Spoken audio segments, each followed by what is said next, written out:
Assalamualaikum. Hai teman-teman, ketemu lagi sama Yaya dalam video edukasi terkait menstruasi. Kali ini kita akan membahas tentang proses menstruasi, siklus menstruasi, serta amalan-amalan apa aja sih yang boleh dan tidak boleh kita lakukan sebagai seorang muslimah ketika menstruasi. Yuk sama-sama kita bahas, dan jangan lupa simak sampai akhir video ya. Oke, kita mulai dari apa itu menstruasi. Menstruasi atau haid merupakan perdarahan yang terjadi akibat luruhnya dinding sebelah dalam rahim atau endometrium. Menstruasi terjadi akibat sel telur yang tidak dibuahi oleh sperma. Siklus ini rata-rata terjadi sekitar 28 hari. Namun tidak semua wanita mempunyai siklus yang sama. Ada yang 21 hari dan ada juga yang mencapai 30 hari. Siklus menstruasi dikendalikan oleh hormon-hormon reproduksi yang dihasilkan oleh hipotalamus, hipofise, dan ovarium. Siklus menstruasi terdiri dari 4 fase. Yang pertama, fase menstruasi. Yang kedua, fase praovulasi. Yang ketiga, fase ovulasi. Dan yang terakhir, fase pasca ovulasi.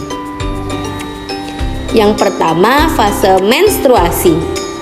Fase ini terjadi jika ovum atau sel telur tidak dibuahi oleh sperma, sehingga korpus luteum menghentikan produksi hormon estrogen dan progesteron. Turunnya kadar estrogen dan progesteron menyebabkan lepasnya ovum dari endometrium yang disertai robek dan luruhnya endometrium, sehingga terjadi perdarahan. Fase menstruasi ini berlangsung kurang lebih 5 hari. Yang kedua, fase praovulasi. Fase ini disebut juga dengan fase proliferasi. Pada fase ini, hormon pembebas gonadotropin yang dikeluarkan oleh hipotalamus akan memacu hipofise untuk mengeluarkan FSH atau follicle stimulating hormone. FSH memacu pematangan folikel untuk mengeluarkan hormon estrogen, sehingga terjadi pembentukan kembali dinding endometrium. Yang ketiga, fase ovulasi. Ovulasi terjadi pada hari ke-14. Peningkatan kadar estrogen menghambat pengeluaran FSH. Kemudian, hipofise mengeluarkan LH atau luteinizing hormone. Peningkatan kadar LH merangsang pelepasan sel telur yang telah matang dari folikel di dalam ovarium. Peristiwa ini disebut ovulasi. Selanjutnya, fase pasca ovulasi. Folikel degraft atau folikel matang yang telah melepaskan sel telur akan berkerut dan menjadi korpus luteum. Nah, korpus luteum ini mengeluarkan hormon progesteron dan masih mengeluarkan hormon estrogen, namun tidak sebanyak ketika berbentuk folikel. Jika tidak terjadi pembuahan, maka korpus luteum akan berubah menjadi korpus albikan yang hanya sedikit mengeluarkan hormon sehingga kadar estrogen dan progesteron menjadi rendah. Keadaan ini menyebabkan terjadinya menstruasi dan demikian seterusnya. Nah, sekarang sudah paham kan terkait proses dan siklus menstruasi? Selanjutnya, kita akan membahas tentang apa saja amalan yang boleh dan tidak boleh dilakukan ketika sedang menstruasi. Oke, kita mulai dari amalan-amalan yang tidak boleh dilakukan ketika menstruasi. Yang pertama, sholat. Yang kedua, puasa.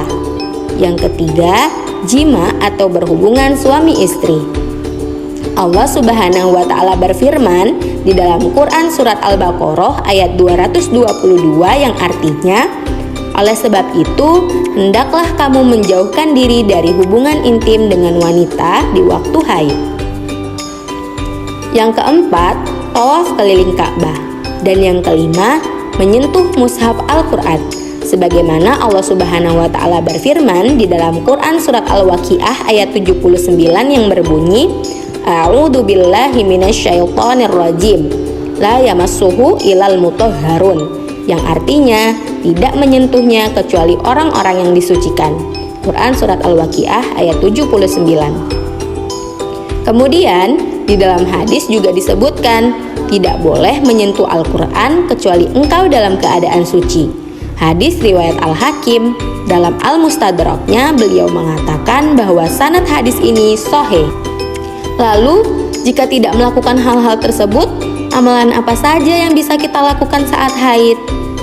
Tenang, ada beberapa amalan yang dapat dilakukan ketika sedang haid, seperti memperbanyak zikir, menghadiri majelis ilmu, menjauhi hal-hal yang sia-sia, mendengarkan murotal, membaca buku agama atau ilmu, serta memperbanyak bersedekah. Sekarang sudah tahu ya tentang proses dan siklus menstruasi serta amalan-amalan apa saja yang boleh dan tidak boleh dilakukan ketika sedang haid. Semoga bermanfaat dan sampai jumpa di video-video selanjutnya. Wassalamualaikum warahmatullahi wabarakatuh.